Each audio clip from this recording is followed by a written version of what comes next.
Ok, irmãos, vamos começar mais um devocional, agora no livro de Efésios. Muito bom dia a todos, bom dia você que aceitou esse desafio de acordar pela manhã e já estudar a palavra do Senhor. Glória a Deus por isso, graças a Deus pela sua vida. É uma oportunidade e tanto que nós temos de fazer isso, de nos aprofundarmos na palavra do Senhor, que nós nessa manhã possamos ter um direcionamento especial da parte de Deus para o nosso dia. Vamos orar. Pai, nós queremos colocar as nossas vidas diante do Senhor e que nessa manhã, ó Deus, nós possamos nos colocar na dependência do Senhor, possamos ouvir a Tua voz, abre o nosso entendimento, abre os nossos ouvidos espirituais, para que possamos não apenas ouvir a Sua voz, mas que sejamos desafiados, que sejamos, ó Deus, amparados pela Tua palavra, que o dia de hoje seja um dia especial para cada um de nós, que nós possamos, ó Deus, receber a Sua palavra em nossos corações e possamos, ó Deus, ouvir e sermos edificados pela Tua palavra. Em nome de Jesus, abençoa-nos neste momento de estudo.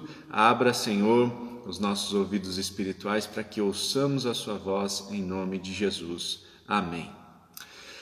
Amém. Vamos lá. Vamos abrir a nossa Bíblia em Efésios capítulo 1. Nós vamos continuar o nosso estudo no capítulo 1. No nosso último encontro, nós falamos sobre as 5 bênçãos espirituais. Então, as bênçãos espirituais que Deus já nos deu nas regiões celestiais. E nos versículos 1 até o 14, nós vimos quais são essas bênçãos. Então, nós falamos sobre eleição, predestinação, adoção, redenção e o selo do Espírito Santo.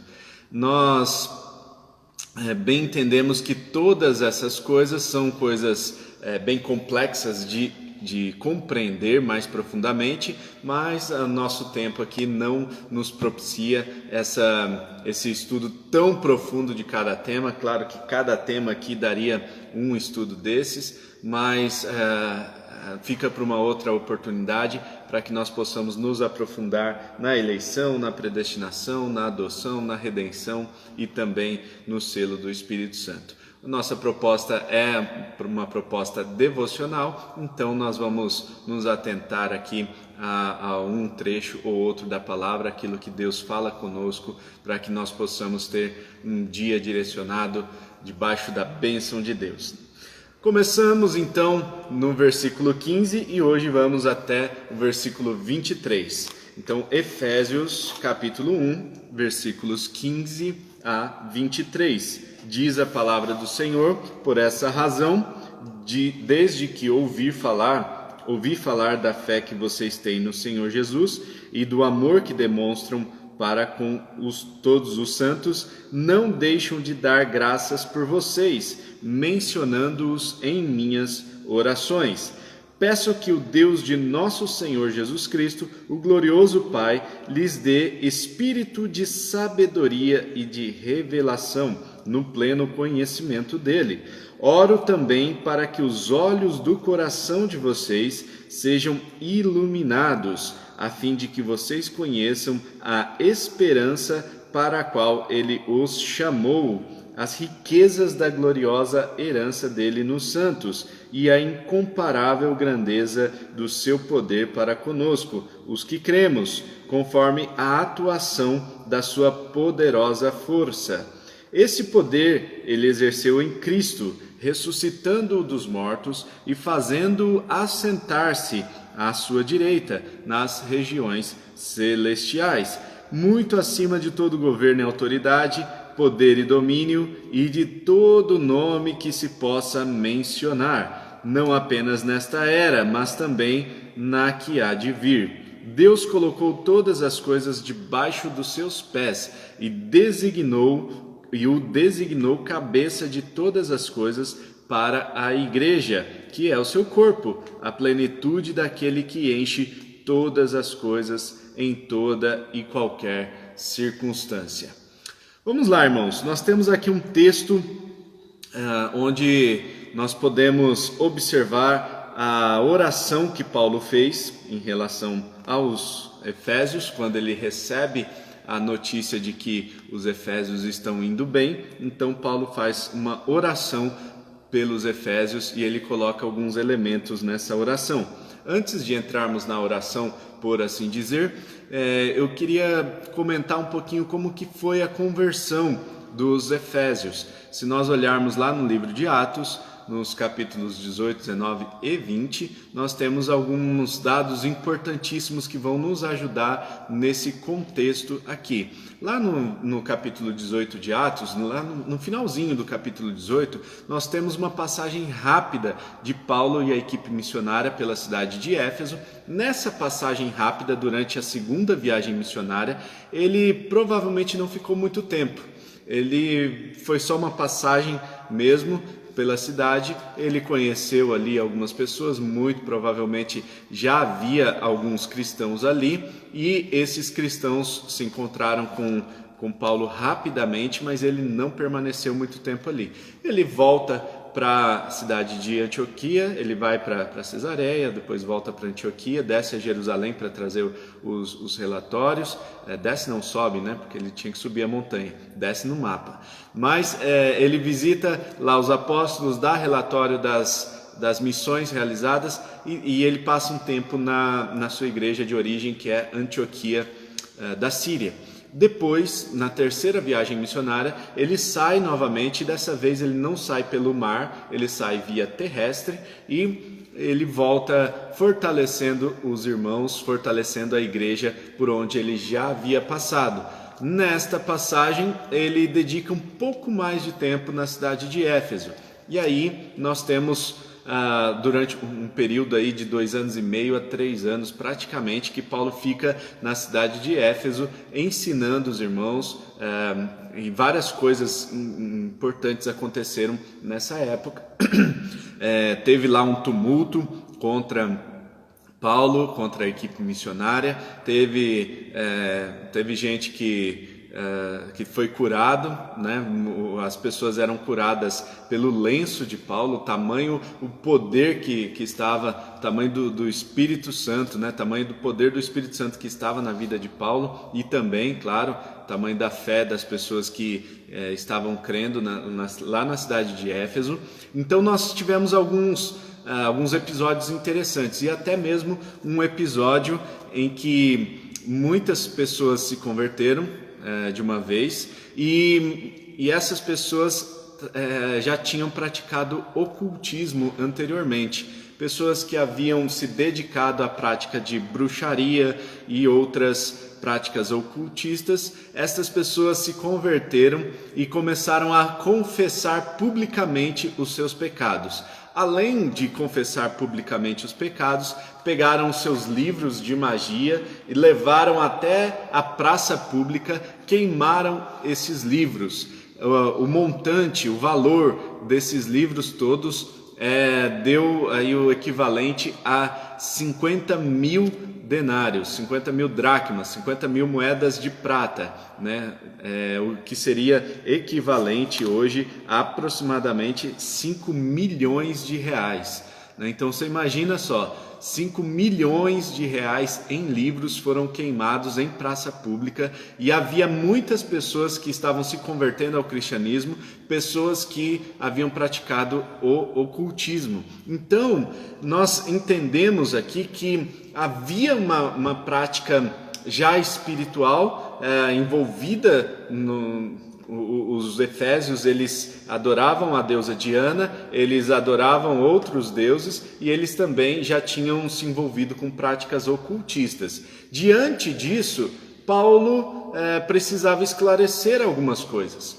Ele precisava colocar as coisas em ordem, e esse é o tema do nosso devocional hoje, né? colocando as coisas em ordem, a ordem do mundo espiritual. Paulo precisava colocar tudo ali nos seus devidos lugares, afinal, esses ocultistas que estavam se convertendo ao cristianismo não entendiam muito bem como as coisas funcionavam. Então eles precisavam enxergar melhor como era o mundo espiritual e como eles poderiam então entender e compreender como funcionavam as coisas, ok? Então Paulo faz uma oração, já nos versículos, no versículo 15 ele diz que lembra dos Efésios sempre em oração, porque eles demonstram muita fé e amor para com todos os santos. Então era uma igreja muito amorosa, uma igreja muito fiel, uma igreja que demonstrava a sua fé no nosso Senhor Jesus Cristo e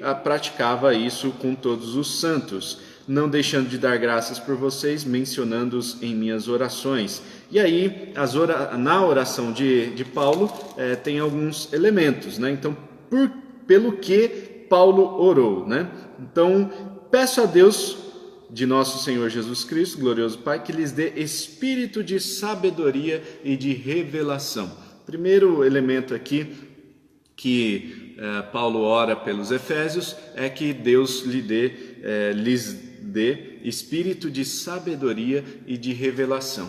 E diante desse contexto em que Paulo vê os ocultistas se convertendo e chegando na igreja de forma gentílica, com as suas práticas, com todos os seus costumes estranhos ao Evangelho, então muito provavelmente deve ter havido um choque com aqueles que já eram cristãos ou com aqueles que já eram judeus e se converteram ao cristianismo. Esse choque é como a gente vive na igreja hoje. Quando a gente vai até o Evangelho, muitas vezes a gente vai com as nossas práticas antigas ainda. A gente chega na igreja com os nossos pecados, as nossas práticas, e aí quando chega na igreja tem aquele primeiro contato, tem aquele choque, né? Um choque de valores, um choque de entender que não é bem assim que as coisas funcionam, que Deus nos chama para um padrão de santidade muito mais elevado do que esse que nós estamos vivendo, e isso faz com que a gente passe por um processo chamado santificação, que é o processo de abandonar as nossas práticas antigas. Nesse processo, os ocultistas que estavam se convertendo ao cristianismo precisavam muita sabedoria e muita revelação do que eles precisavam abandonar, das suas práticas que eles precisavam abandonar, ok? Para que também não tivessem esse choque com a igreja, esse choque com os crentes que já estavam ali antes deles.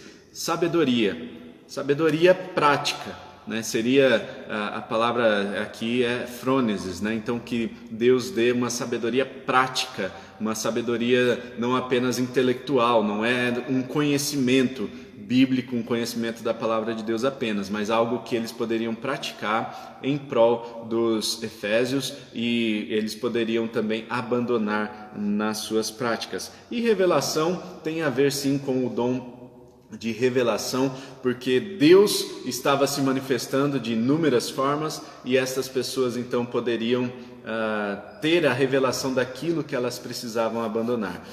Tem um amigo meu, né, que ele fazia antes de se converter, ele fazia coleção de CDs de rock, né, rock pesado e tal. E aí um dia, quando ele se converte, ele continua ouvindo os seus CDs de rock, afinal ele gostava bastante de rock. E um dia, em oração, em jejum, Deus pede para que ele queime todos esses CDs. Ele falou assim, não, eu vou dar para alguém, né? Continuou ali no jeitinho brasileiro, né? Querendo adequar as coisas para obedecer em parte à ordem de Deus, e Deus falou claramente para ele, queime todos os CDs. E ele, então, com muita dor no coração, foi lá, queimou todos os CDs. Isso é revelação, porque é uma experiência pessoal. Não está escrito na Bíblia em lugar nenhum, né, que ao se converter você precisa queimar os seus CDs de rock. Mas é importante ter essa revelação de Deus, é importante que a pessoa tenha essa experiência com Deus. Logo que eu me converti, eu falava muitos palavrões. E aí foi algo que Deus me cobrou assim logo que eu me converti, né? Então uma das coisas que eu mudei de um dia para o outro, porque Deus me cobrou e foi uma revelação de Deus para a minha vida, então eu já abandonei todas essas coisas. Claro que a palavra de Deus diz que não saia da sua boca nenhuma palavra torpe, a gente vai ver mais para frente no livro de Efésios, mas eu não tinha chegado ainda nessa parte da Bíblia, né?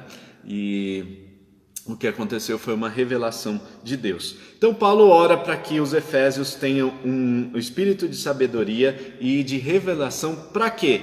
Né? No pleno conhecimento de Deus, ou seja, então essa sabedoria e essa revelação ela tem que ter uma origem, que é o pleno conhecimento de Deus. No versículo 18 nós temos alguns outros elementos da oração de Paulo. Oro também para que os olhos do coração de vocês sejam iluminados. Claro que o nosso coração não tem olhos, aqui é uma linguagem figurada, falando, né, tratando o coração como a nossa mente, como o centro de todos os nossos pensamentos. E aí, então, Paulo ora para que os efésios tenham os olhos da mente, os olhos do coração iluminados, ou seja, para que possam conhecer 3 elementos. E aqui nós temos então 3 elementos para que os olhos do coração sejam iluminados, para que conheçam então 3 coisas.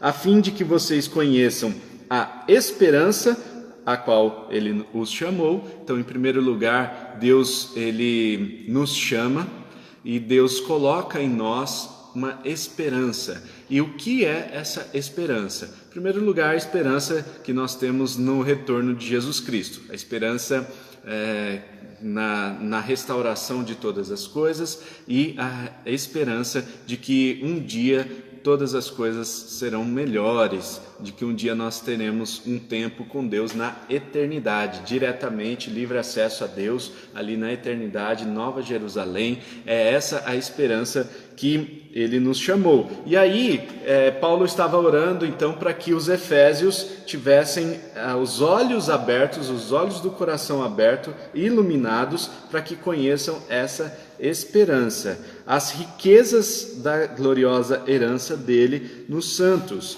ou seja, para que conheçamos também todas as riquezas, para que não só conheçamos, mas possamos experimentar, né, todas as riquezas da gloriosa herança dele nos santos. Então, Deus preparou uma herança muito valiosa e Ele quer que nós conheçamos. Por isso, Paulo ora para que os efésios tenham seus olhos iluminados para que conheçam as riquezas da gloriosa herança. E no versículo 19, a incomparável grandeza do seu poder para conosco, os que cremos, conforme a atuação da sua poderosa força. Então, que nós conheçamos também a onipotência de Deus.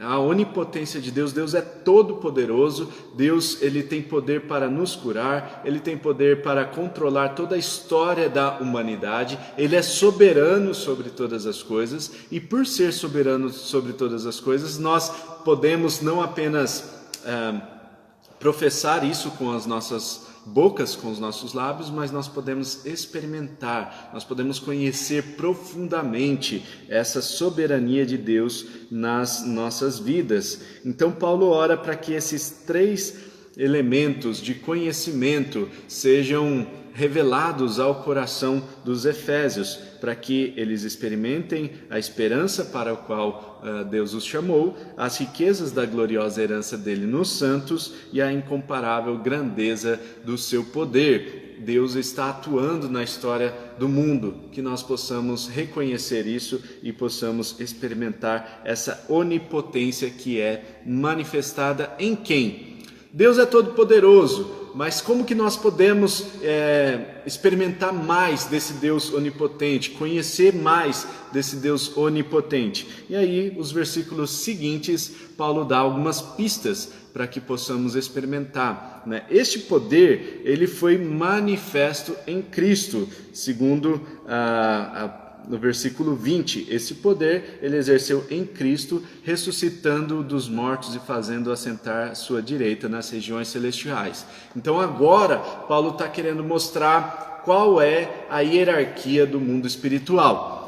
Nós precisamos colocar as coisas em ordem, porque os ocultistas entendiam dos demônios, entendiam das hierarquias espirituais demoníacas, e agora então eles precisavam entender que nos céus e nas regiões celestiais existe também uma hierarquia, e essa hierarquia precisa ficar bem definida, né? Então Paulo fala da onipotência de Deus, a onipotência que Deus manifesta em Cristo ao ressuscitar dos mortos e colocá-lo à sua direita. Somente um rei que tem muito poder, ele pode escolher quem vai ficar à sua direita e quem vai ficar à sua esquerda. E, portanto, Paulo está dizendo aqui, esse rei, esse Deus, ele é onipotente, ele tem todo o poder do mundo e ele escolhe como que as coisas vão funcionar. Então ele determina como essas coisas vão funcionar. Em primeiro lugar, ele escolhe Jesus Cristo para sentar-se à sua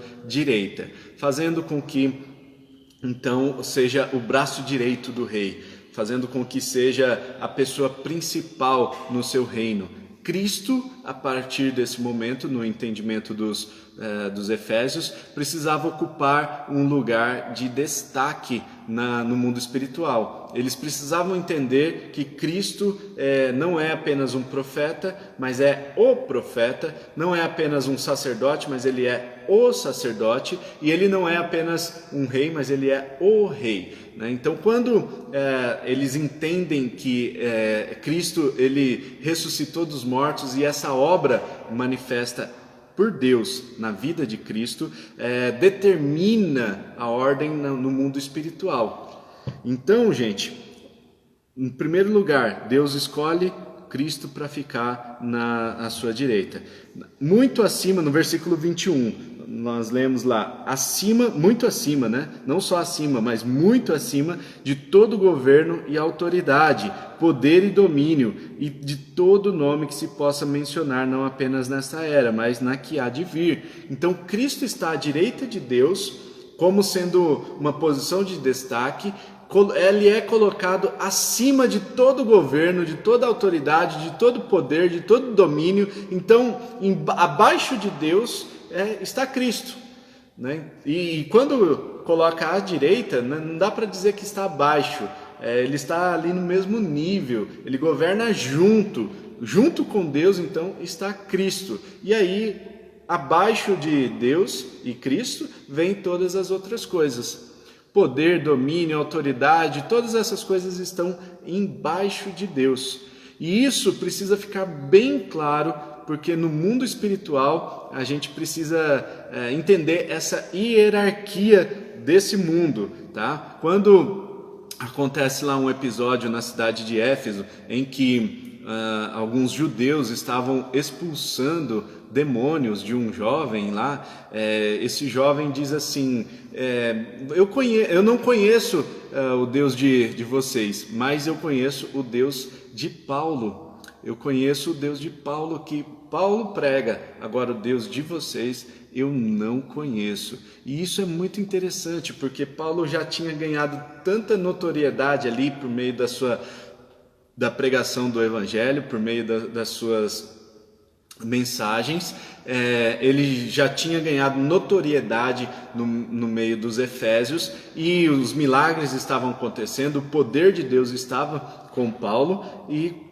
ao ponto de que o demônio ele obedece ao Deus de Paulo, mas não obedece ao Deus dos judeus. Olha só, no mundo espiritual há hierarquias e as pessoas precisam estar atentas a isso, tá? O Deus é sempre Deus, né? Mas algumas pessoas queriam ali se colocar num lugar de superioridade e falar assim, não, eu que tenho poder, eu que tenho o Espírito Santo, eu vou orar e o espírito demoníaco vai ser repreendido e vai ser expulso. E não é assim que as coisas funcionam, né? Então, o Deus da pessoa não é o mesmo Deus que Paulo pregava, né? Então, Paulo pregava um Deus onipotente, um Deus que controla todas as coisas no mundo espiritual e controla todas as coisas também no mundo terreno. Então, Deus coloca Cristo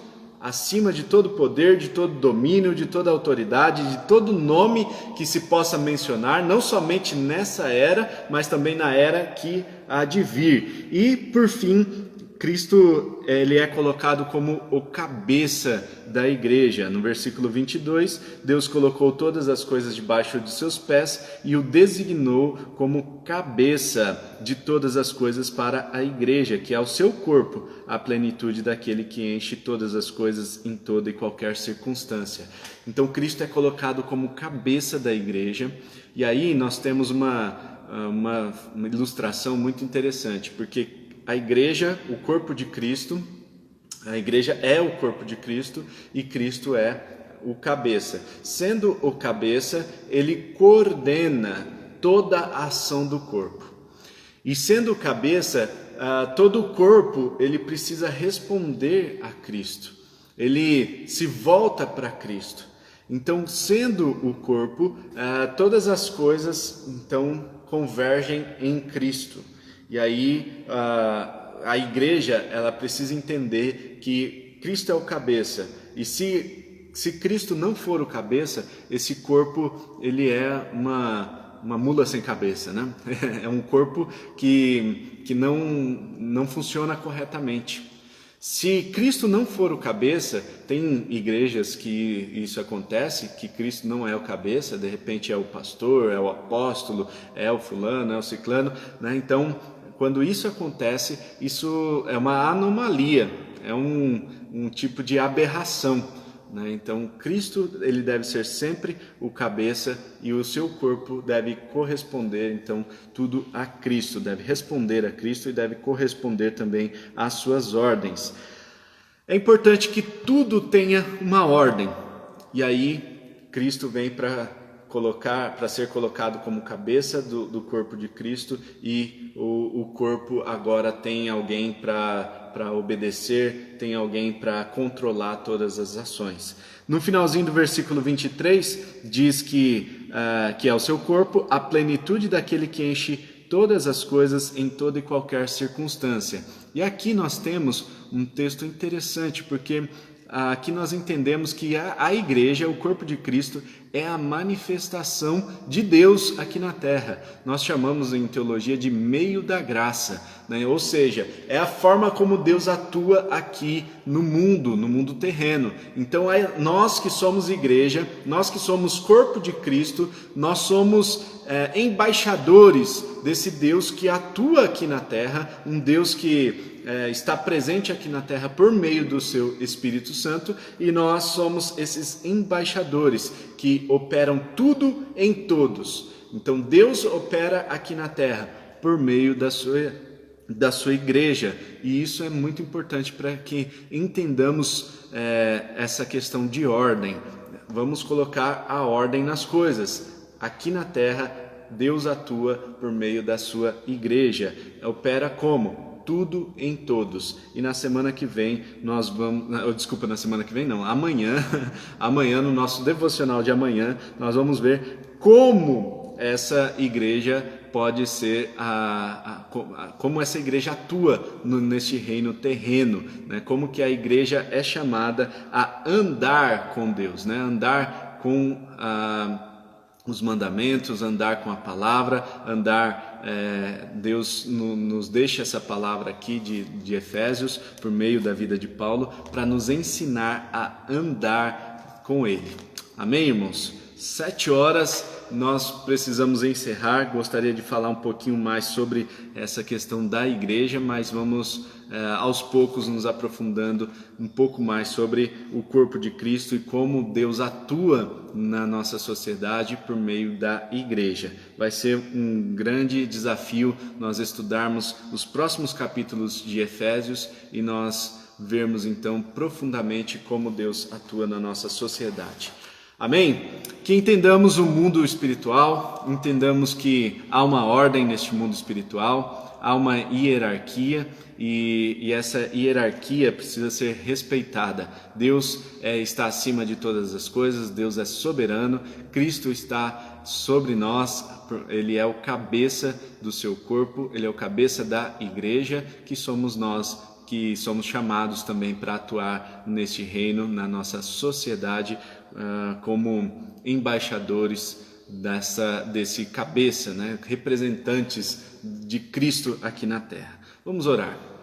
Pai, muito obrigado pelo dia de hoje, obrigado, Deus, por essa mensagem, obrigado pela sua palavra, que nós temos o privilégio de estudá-la, nós a temos em nossas mãos e nós podemos ser desafiados por ela a viver essa hierarquia do mundo espiritual, entendendo bem como as coisas realmente funcionam e como elas precisam ser colocadas em ordem.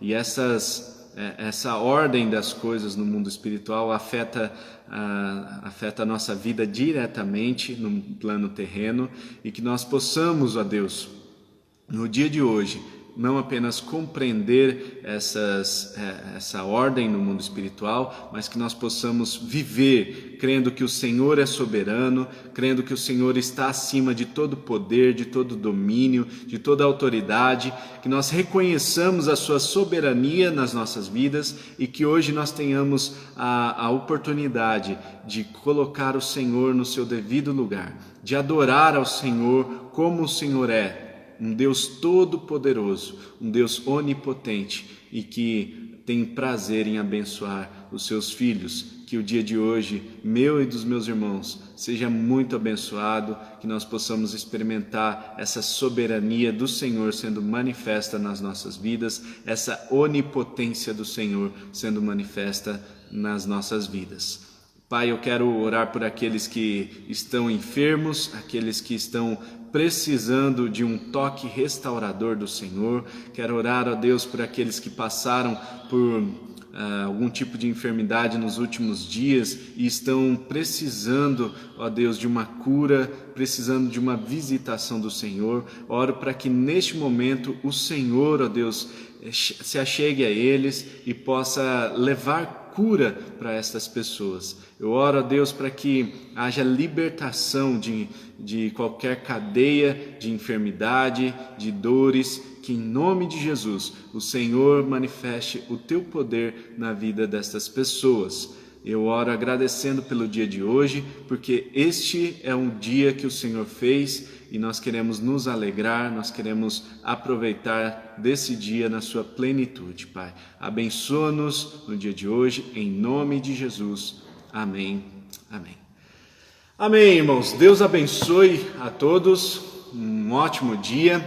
Amanhã, se Deus quiser, às 6:30 da manhã, nós vamos conversar um pouco mais sobre como nós devemos andar nesse mundo, nós como igreja, como nós devemos nos portar nesse mundo. Então, não perca amanhã às 6:30 nosso devocional. Manda esse devocional para quem você acha que está precisando ouvir essa mensagem. Convida aí mais pessoas para estarem conosco amanhã às 6:30. Eu tenho visto aí um movimento muito legal. Vocês estão participando e compartilhando, né? E as pessoas estão entrando em contato comigo, estão mandando mensagem, dizendo que tem sido bênção ver esses devocionais. Eu quero fazer isso para a glória do Senhor em primeiro lugar, em segundo lugar para servir a igreja também. Eu acredito que estou servindo a vocês dessa forma. Deus abençoe, um forte abraço, tamo junto e até amanhã, se Deus quiser.